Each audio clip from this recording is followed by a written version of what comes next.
Good morning, good morning, good morning as we go into the afternoon. Good noonday as I am recording this after speaking to a grief consultant regarding a person's receiving a message today from the doctors calling to say that one of his family members uh, was deteriorating in their condition, and the doctors asked them if they wanted to continue to by CPR if necessary, cardiopulmonary resuscitation. And he was just calling me because he didn't understand those terms and he didn't know what to do.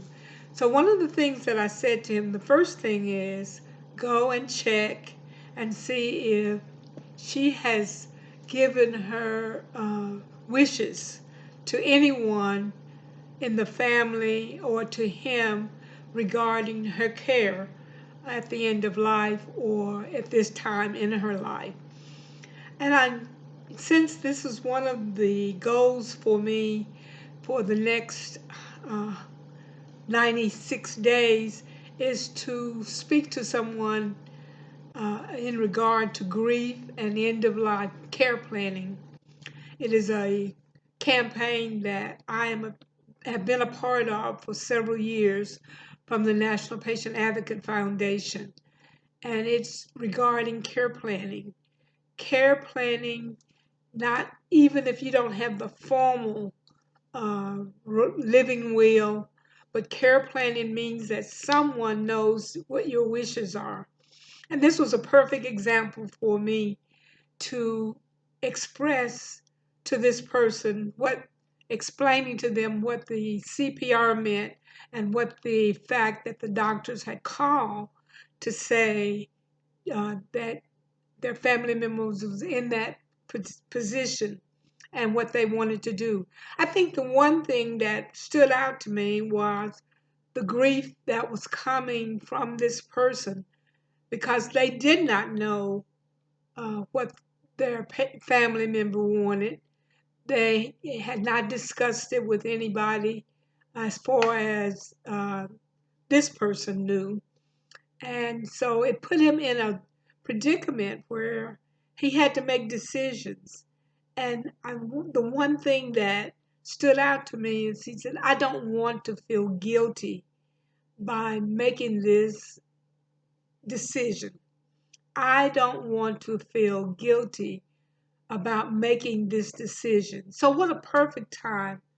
I belong to several organizations. One of the organizations that I am a part of is Wings of Love, nonprofit organization, where we really try to help people understand the grief situation, understand that we will have those feelings of guilt in our grief, and we always try to make people understand the importance of taking time to help your family member uh, go through the processes of discussion, the process of discussion.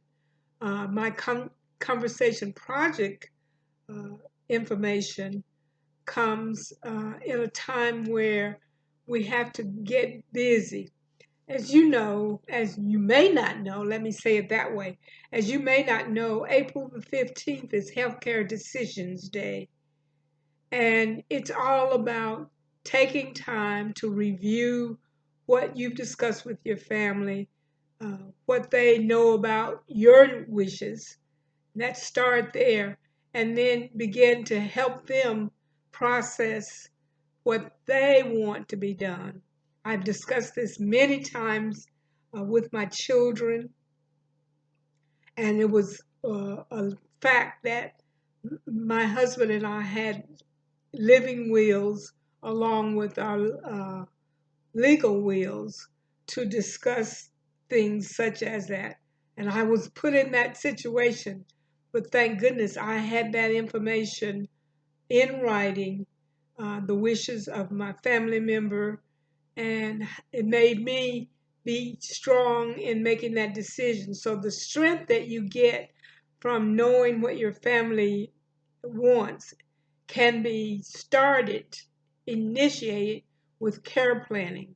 So I'm going to end it with be a hero, make a plan. This is my note to you today, and my motivation that you will look into what your family wants and what you want, and make sure it's in a place where it can be pulled up immediately as you need it.